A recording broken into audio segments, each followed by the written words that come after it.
வணக்கம். மாநிலச் செய்திகள் வாசிப்பவர் ஜமீர் அக்தர்.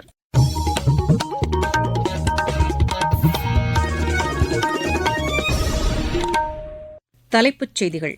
ட்ரோன் உற்பத்தித் துறை முன்னேற்றத்திற்கு தேவையான அனைத்து உதவிகளும் அளிக்கப்படும் என்று மத்திய அரசு தெரிவித்துள்ளது. மக்களுடன் முதல்வர் திட்டத்தின் மூலம் 8,74,000 மனுக்களுக்கு தீர்வு காணப்பட்டுள்ளதாக முதலமைச்சர் திரு மு க ஸ்டாலின் தெரிவித்துள்ளார்.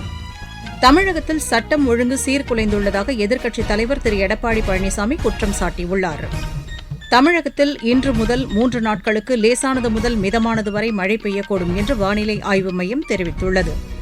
இந்தியா தென்னாப்பிரிக்கா அணிகளுக்கு இடையேயான முதலாவது மகளிர் டுவெண்டி கிரிக்கெட் போட்டி இன்று சென்னையில் நடைபெறுகிறது. இனி விரிவான செய்திகள். நாட்டின் வேளாண் துறை உள்ளிட்ட பல்வேறு துறைகளின் வளர்ச்சி, வானிலை கண்காணிப்பு ஆகியவற்றில் ட்ரோன்கள் முக்கிய பங்கு வகிக்கும் என்று மத்திய வர்த்தக அமைச்சர் திரு பியூஷ் கோயல் தெரிவித்துள்ளார். புதுதில்லியில் நடைபெற்ற சர்வதேச புதுமை கண்டுபிடிப்புகள் மாநாட்டில் உரையாற்றிய அவர், ட்ரோன் தொழில்நுட்பத்தை ஊக்குவிக்க மத்திய அரசு உறுதி பூண்டுள்ளதாக கூறினார். ட்ரோன் தொழில்துறை வளர்ச்சிக்காக உற்பத்தியுடன் கூடிய ஊக்குவிப்பு திட்டம் அமல்படுத்தப்படுவதை அவர் சுட்டிக்காட்டினார். ட்ரோன் தொழில்துறை தன்னிறைவு அடைவதை உறுதி செய்யும் வகையில் தேவையான அனைத்து உதவிகளையும் மத்திய அரசு வழங்கும் என்று திரு பியூஷ் கோயல் குறிப்பிட்டார். ஆஸ்திரேலியாவுடனான பாதுகாப்பு ஒத்துழைப்பு மேலும் வலுப்படுத்தப்படும் என்று பாதுகாப்புத்துறை அமைச்சர் திரு ராஜ்நாத் சிங் கூறியுள்ளார். ஆஸ்திரேலிய பாதுகாப்புத்துறை அமைச்சர் திரு ரிச்சர்ட் மாலஸுடன் தொலைபேசி வழியாக நடத்திய பேச்சுக்களுக்கு பின்னர் வெளியிட்டுள்ள சமூக வலைதள பதிவில் அவர் இவ்வாறு கூறியுள்ளார். பரஸ்பரம் பாதுகாப்பு ஒத்துழைப்பை வலுப்படுத்துவதற்கான அம்சங்கள் குறித்து இந்த பேச்சுக்களின் போது விரிவாக விவாதிக்கப்பட்டதாக மத்திய அரசின் செய்திக்குறிப்பு தெரிவிக்கிறது. தொடர்ந்து 2வது முறையாக பாதுகாப்புத்துறை அமைச்சராக பொறுப்பேற்றுள்ள திரு ராஜ்நாத் சிங்குக்கு ஆஸ்திரேலிய பாதுகாப்புத்துறை அமைச்சர் வாழ்த்துக்களை தெரிவித்துக் கொண்டதாகவும் அதில் குறிப்பிடப்பட்டுள்ளது. பொதுமக்களுக்கு அரசு துறைகளின் சேவைகள் விரைவாகவும் எளிதாகவும் கிடைப்பதற்கான மக்களுடன் முதல்வர் திட்டத்தின் மூலம் 8,74,000 மனுக்களுக்கு தீர்வு காணப்பட்டுள்ளதாக முதலமைச்சர் திரு மு க ஸ்டாலின் தெரிவித்துள்ளார். இம்மாதம் 11ஆம் தேதியன்று தருமபுரி மாவட்டத்தில் இத்திட்டத்தின் விரிவாக்க நிகழ்ச்சியிலும் 15ஆம் தேதியன்று முதலமைச்சரின் காலை உணவு திட்ட விரிவாக்க நிகழ்ச்சியிலும் தாம் பங்கேற்க உள்ளதை அடுத்து அப்பகுதியைச் சேர்ந்த சட்டப்பேரவை, நாடாளுமன்ற உறுப்பினர்கள் கலந்து கொள்ளுமாறு அவர்களுக்கு முதலமைச்சர் கடிதம் எழுதியுள்ளார். முதலமைச்சரின் காலை உணவு திட்டத்தின் மூலம் 14,40,000க்கும் மேற்பட்ட மாணவர்கள் பயனடைந்து வருவதாகவும் முதலமைச்சர் தமது கடிதத்தில் குறிப்பிட்டுள்ளார்.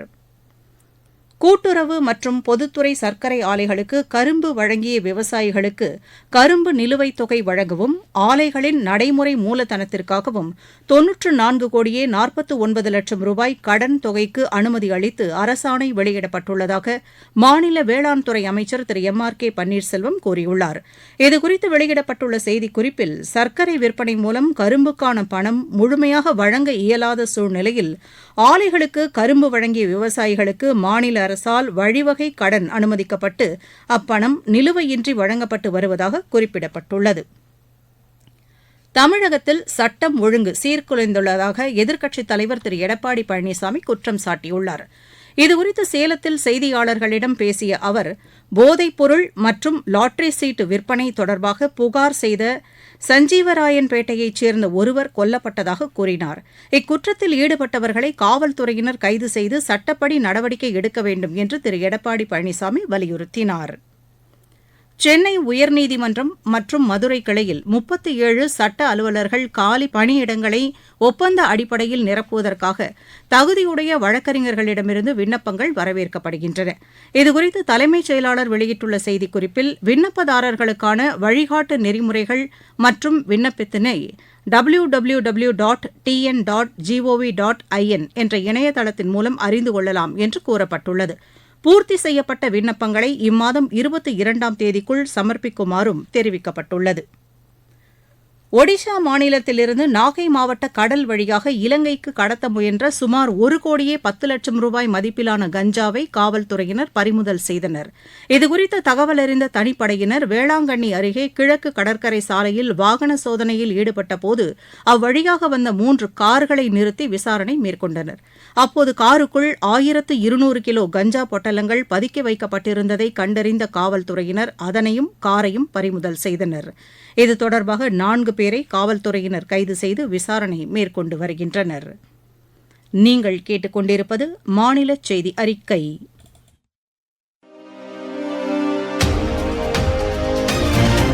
நேயர்களே, சென்னை அகில இந்திய வானொலியின் மாநில செய்திப் பிரிவு வழங்கும் சுழல் விளக்கு சனிக்கிழமை தோறும் காலை 7 மணிக்கு ஒலிபரப்பாகிறது.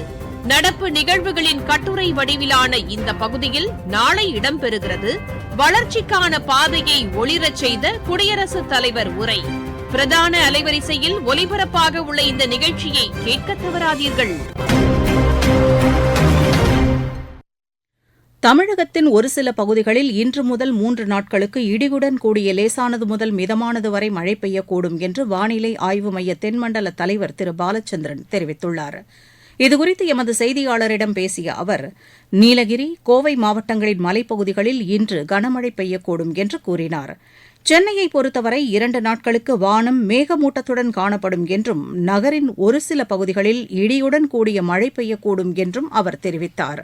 மன்னார் வளைகுடா, தென் தமிழக கடலோரப் பகுதிகள், மத்திய மேற்கு வங்கக்கடல் பகுதிகளில் சூறாவளி காற்று வீசக்கூடும் என்பதால் இன்று முதல் 3 நாட்களுக்கு மீனவர்கள் அப்பகுதிகளுக்கு செல்ல வேண்டாம் என்றும் திரு பாலச்சந்திரன் கேட்டுக் கொண்டார்.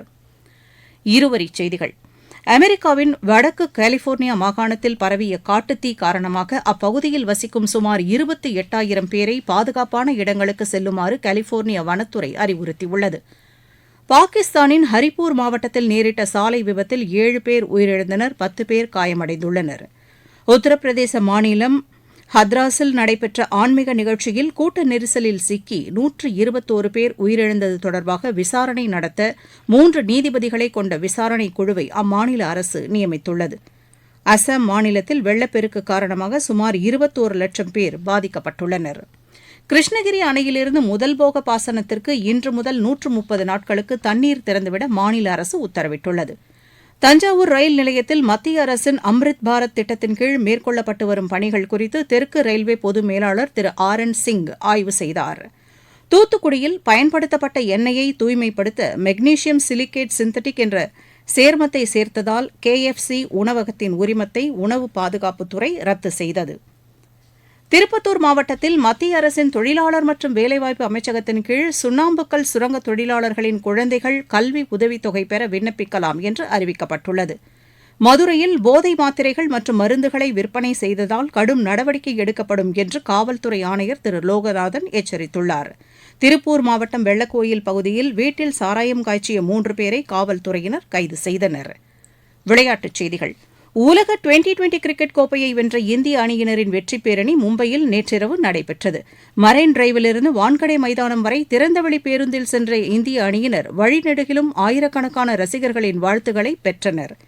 கனடா ஓபன் பேட்மிண்டன் போட்டியில் இந்தியாவின் பிரியான்ஷு ரஜாவத் காலிறுதிக்கு முன்னேறியுள்ளார். ஆடவர் பிரிவின் காலிறுதிக்கு முந்தைய சுற்று ஆட்டத்தில் அவர் 21-19, 21-11 என்ற செட் கணக்கில் ஜப்பானின் டக்குமா ஒபாஷியை வென்றார்.